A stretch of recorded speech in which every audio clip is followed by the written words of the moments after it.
Well, good morning, everyone. My name is Curtis Hill. I'm the Attorney General for the state of Indiana. I'm very pleased to be here on the east side of Indianapolis. As most folks know in this state, the Attorney General's office has taken an active role with the Indianapolis 10-Point Coalition, believing that it's a great model for engaging in violent activities throughout the city of Indianapolis. And with that in mind, we've taken this approach on the road. We've traveled to various cities across the state of Indiana to encourage additional 10-point opportunities. And in that regard, we've also appreciate today that we're expanding the 10-point locations on the east side of Indianapolis.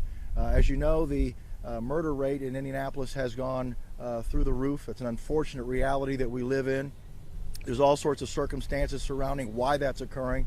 But one of the things that's been a very bright spot in this turmoil in the city of Indianapolis is the 10-Point Coalition. In the neighborhoods that they've been working over the last few years, they've seen a sharp decrease in the amount of violence and death among youths in this particular city. And so we're very encouraged to be able to support a new operation on the east side. The east side of Indianapolis has been hit particularly hard, and it's our belief that this type of engagement by the faith community, by the neighborhood associations, by former gang members, the model that 10-Point supports, will be an active success story here on the east side of Indianapolis. So our office is certainly supporting this endeavor, this new effort today, along with local law enforcement. We have several individuals here who will come up and make comments about this program, and then we'll offer some opportunities for questions. So with that, I would introduce the leader of the 10-Point Coalition, the leader of the board, Reverend Harrison. Reverend Harrison has certainly been instrumental in not only his leadership in the Indianapolis 10-Point, but he and I have traveled all over the state of Indiana. We've gone to Gary, Fort Wayne, South Bend, Kokomo, Anderson, Evansville, among others, developing a rapport with those particular cities and individuals regarding a 10-Point program in those communities. And I would expect that we'll be seeing some 10-Point activity in some of those cities in the very near future. So with that, I'd like to turn this over to Reverend Harrison. Thank you. I would like to take this time out, first of all, to thank Attorney General Curtis Hill for not only this support, but for caring about young people all across the state of Indiana.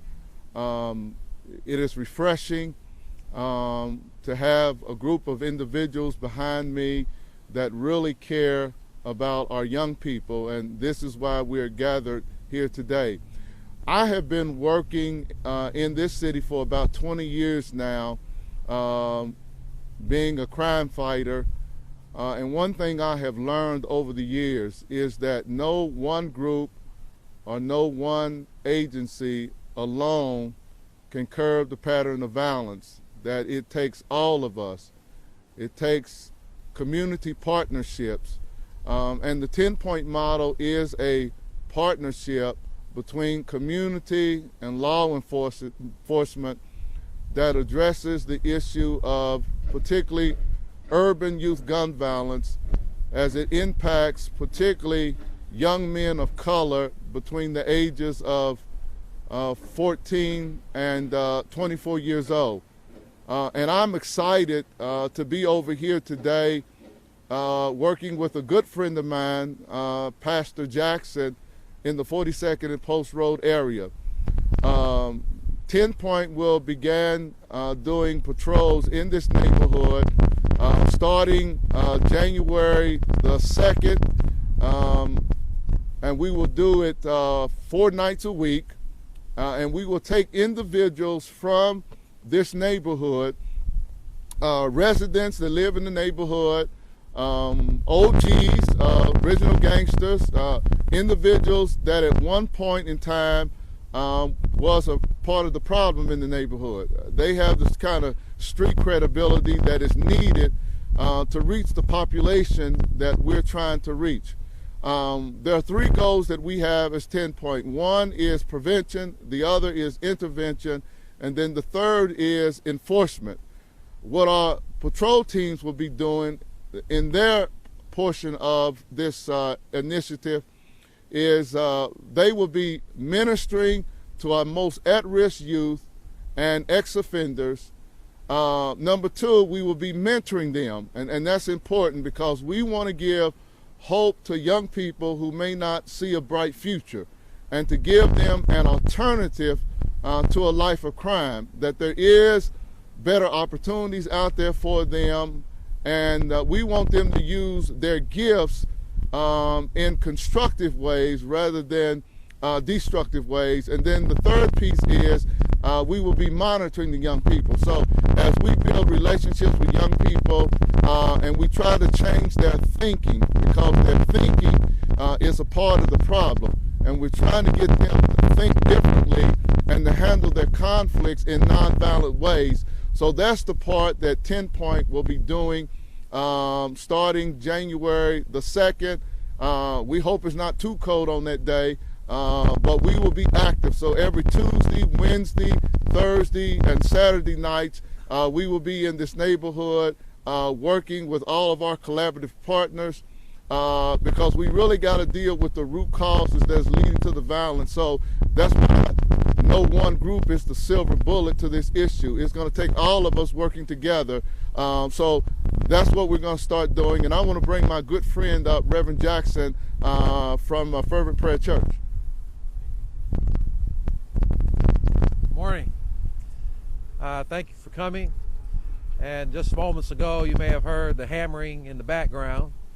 And we didn't know we would have that added sound effect to help us to launch the hammering together of a coalition that will help move this very, very large obstacle that we're facing with regard to lawlessness in our community. This is not just something that's happening all over the city, but particularly right here on the far east side of Indianapolis. We have a lot of good people working to solve the problems. I want to thank Attorney General Hill, his staff, Chief Hoffman, the Lawrence Township Police Department, Commander Spurgeon, and Reverend Harrison, and so many others who have come out today to help continue, not necessarily start, but continue the efforts that we have been working on for several years now. There is absolutely no problem that cannot be solved when there are people who are tirelessly working together to solve it. Street outreach work is something that has been proven to work all over this nation for a number of years in several different cities across America. It is also an initiative that has been included in several mayors' plans for making sure there's crime prevention.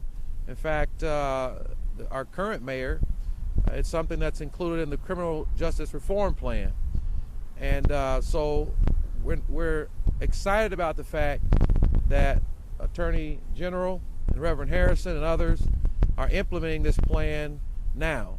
Although it will actually start boots on the ground January 2nd, it has already began. So we're excited about that. We thank you all for your partnership. As pastor of the Fervent Prayer Church and president of the Far East Side Action Coalition, we're excited about this partnership, and we're expecting great things in the future. Thank you.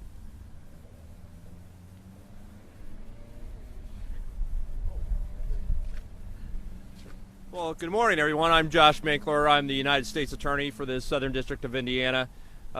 We cover 60 counties, federal law enforcement for 60 counties, of which Marion County is obviously one. I want to make 3 observations. The first observation is I want to thank Attorney General Hill and Reverend Harrison for inviting the Department of Justice again. You might remember a couple months back, the Attorney General of the United States of America, Jeff Sessions, was here.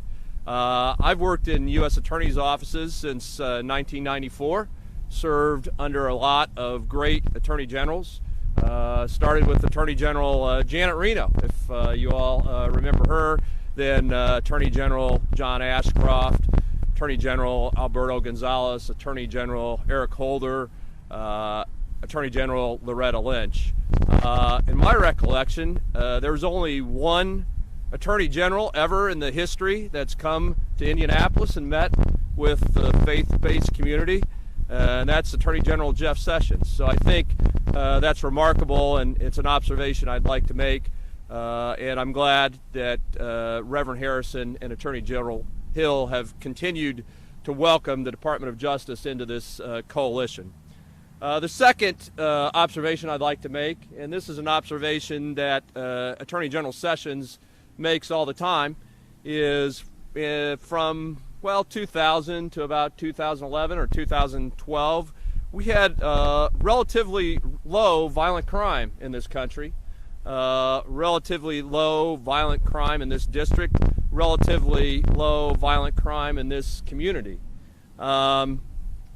No level of violent crime is acceptable, but I was here and I can observe that during that time period, violent crime in this community was a lot lower than it is now. We've gone, I think, 6 consecutive years setting records in this country, in this district, and in this city for violent crime, each year getting worse than the last. And so people say, well, why don't we try something new? But my, I guess, reaction is, why don't we try something old? Why don't we try what we did from 2000 to 2010, which is Project Safe Neighborhoods? It's a program that I know Reverend Harrison is very familiar with. He was here, he worked hard with it, and it was successful.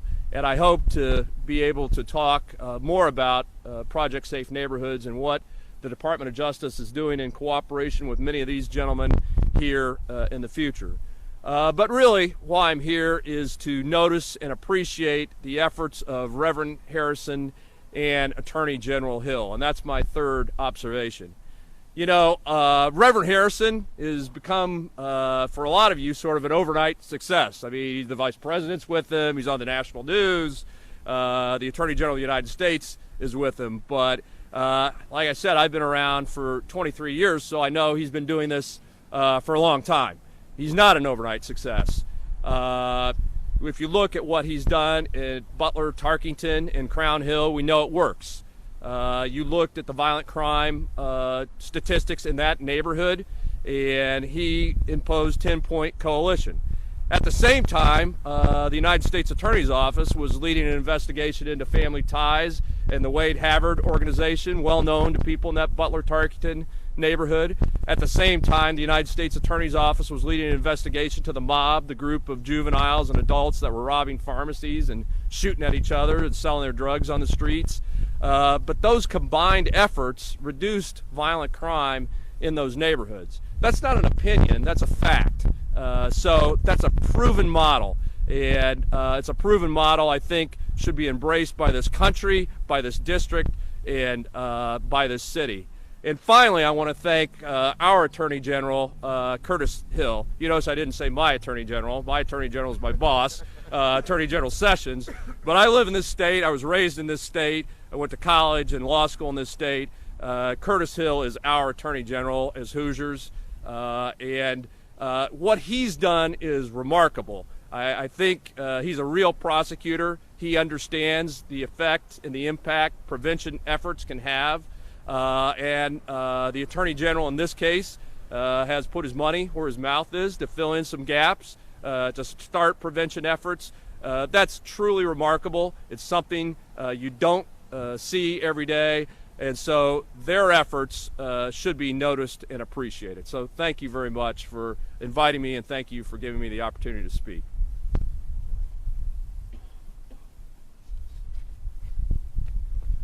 Good morning. I'm Roger Spurgeon. I'm the commander of IMPD East District, and it's my pleasure to be here to represent IMPD on this occasion. I want to echo the words of Reverend Harrison, the fact that the problems that we face as a state, we can't do it alone. The police department can't solve all the problems by themselves, nor can any one organization. But my belief and the chief's belief is that all working together, we can impact this. So we are very happy to be recipients of more efforts like this to be able to reduce violence. The east side of Indianapolis historically has faced a significant amount of violence and other challenges, but there's also great things happening on the east side of town, and I've borne witness to that, particularly in the past 18 months. And one of the things that really heartens me is the amount of community participation of people who want to revitalize and regenerate all the good things on the east side of town, and a renaissance of sorts. So I look to this as being another step towards that renaissance of having a safe place where everybody can live, work, and play. So thank you. Good morning. My name is David Hoffman. I'm the Chief of Police for the Lawrence Police Department. And I'd just like to say welcome to Lawrence. You're standing right now in the city of Lawrence, but right across the street, obviously, is the city of Indianapolis. And what you're hearing is some recurring themes about teamwork and collaboration, how we cannot work in silos and in vacuums. So on behalf of the men and women of the Lawrence Police Department, let me just say that we're looking forward to working closely with the Attorney General, with the U.S. Attorney's Office, with the Marion County Prosecutor's Office. These are partnerships that have already been existing for years, and now we're taking our partnership with the 10-Point Coalition to the next level, and we're very much looking forward to that. I mentioned the difference between the city of Lawrence and Indianapolis right across the street. We really can't observe those jurisdictional boundaries because violent criminals don't observe them. It's going to take a team approach, and I'm really proud to be part of that here today, and look forward to working with you all and all of these organizations, men and women behind me, as we move forward. Thank you very much. And I'll let gentlemen just step on up here and then point out who you have questions for. We got some great folks here, so.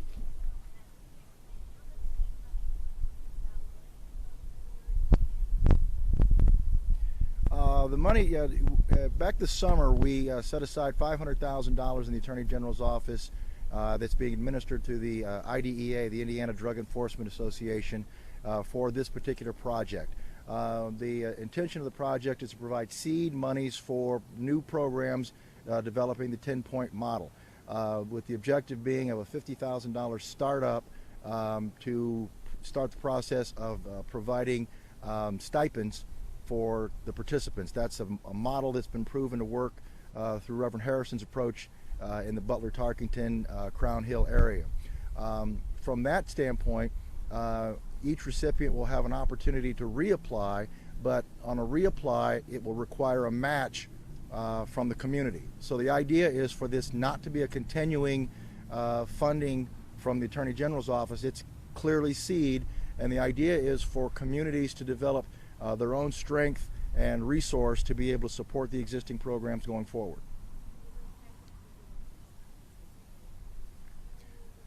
The stipends will be administered through the Indianapolis 10-Point Coalition onto the leadership of the particular 10-point operation here on the east side, and that will be the model that will be generated throughout the state. So it will go through those programs, but it will be monitored, and there will be an accounting mechanism to show what's being done.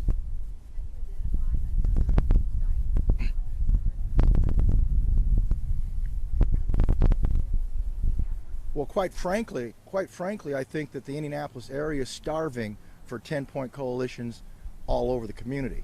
That's something that we would like to see, but our focus is to try to get this out around the state. I think the Indianapolis community itself should be strong enough to recognize the value of what's been going on in 10-point and to generate more of these. With our resources, we felt it was very important to get this started on the east side because of the amount of trouble that's been happening here. But quite frankly, as we're looking at more opportunities in the city of Indianapolis, we're hoping that the Indianapolis administration or the folks here in Indianapolis will do more to recognize the value of this particular type of program in stemming violence, so that we can focus our resources on expanding it throughout the state. That is not correct. We are working with the folks in Gary. We've got a very active engagement with the Gary for Life program, and they're very excited about it. We're getting close. One of the things that's necessary is to find the appropriate leadership. You have to have someone who's going to get that call at 2:30 in the morning that nobody else wants to take. We have that here in Indianapolis with Reverend Harrison. We now have that on the east side with Reverend Jackson. So we need to make sure that these programs are staffed by reliable, competent, supercharged people who are going to be there when the chips are down. That's imperative. These programs will not work without sustainability. Everybody has a good idea on how to stop something, and you'll see lots of programs spring up. The key to what we're trying to accomplish is to not just create a program that works, but to create a program that has sustainability, long-term sustainability. We're very close. We're very close up there. We've had some great meetings in the Fort Wayne area and South Bend, and they're all in various stages. The way it works, when we go into a community, we invite a lot of people who have a lot of different background coming in, and we talk about what 10 Point's doing. Reverend Harrison shares the story of 10 Point, and then we leave it to those communities to work among themselves to develop what type of leadership they want to have. It could be that entire group we meet with, it could be splinter groups, but we're looking for someone in that community that says, we need this and I will lead it. And then when they contact us, we'll help them build and develop from there. Other questions? It would typically be annual, but I don't anticipate it being more than twice. We're not talking about a great big pot. This is a seed, and we're also hoping that it's the type of thing that we don't always have to seed. I would love to see business leaders or industry in communities say, well, why is the Attorney General doing that? We can do that. And the resources exist for that to happen. So we want to be able to push not just the volunteer base, but we want to push businesses as well to take the lead in reclaiming their neighborhoods and their communities. Reverend Jackson, you touched on this a little bit already, but why does your community in particular need this, and why do you think this chapter? The community is always interested in being safe, and over 30,000 people that live in what we call the Cafe area, which is an acronym for the Community Alliance for the Far East Side, have families, want to be able to go outside, want to be able to enjoy themselves without having to worry about getting shot, robbed. We have a lot of robberies, aggravated assaults. All those things generate other problems. At one time, we saw homicides going down. 46235 was not a part of the hot spots, but that changed. And it's, as Attorney Hill indicated, you have to have a sustained effort, and you have to have resources to keep it on the boil. So everybody wants public safety. People pay for it, and they're willing to pay for it. So we're excited about that, and we're on board with that. Anyone else? I'd like to point out too that this is a great opportunity for these communities and law enforcement to build and bind together. There's lots of talk about the difficulty in moving forward in prosecution of cases because of lack of witness engagement. And the best avenue that we have towards witness engagement is building relationships between the community and law enforcement, making sure that those are enriched. And I've seen firsthand how when police officers are walking in the neighborhoods with the 10 Point Coalition, working together, you develop those relationships moving forward. So that's a great opportunity for us here on the east side, as well as we expand this program. With that, I want to thank everyone for coming out.